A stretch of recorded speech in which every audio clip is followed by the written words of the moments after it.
A very good afternoon to everyone present here.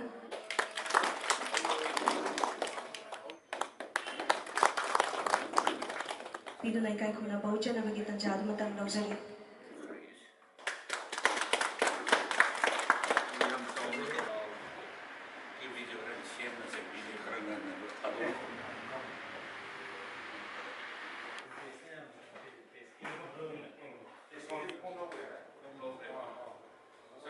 Ekoi fitness centers di mapam khuding magta hangtorakba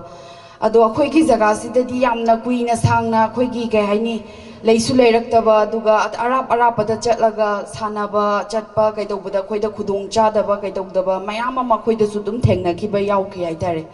adubu ngasidi ekoi yamna nakna lekai simaktada ekoi mapam jaga sida khoi fitness center ama hangakpasi ekoi leiriba lekai ani ahum lonaraga leiminariba jaga sidadi yamna khudong chaba nungaiba duga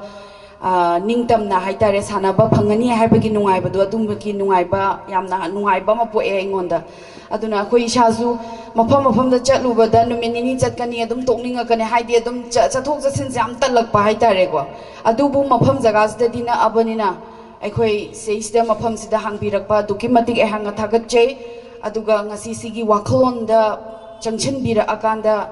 leiriba hauraiba tungi lambida tungi future da khoigi angang nubi hauraiba khudingmakna anak pada sumaina fitness center hangakpasina ekhoigi wakhalonda hujiksi nishagi ipakta iroinarakpa kayama hena masing hengkalakpa duna mafam jaga sida su ekhoi fitness center si yamna kungna ekhoi hangjanla agadi ekhoi wakhalon sida angang singsigi wakhalon sida afaba lambida lamjingakpa henna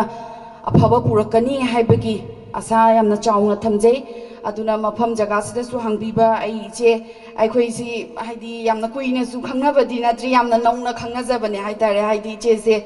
aikhoina ujarakpada matam su sangba natri haidi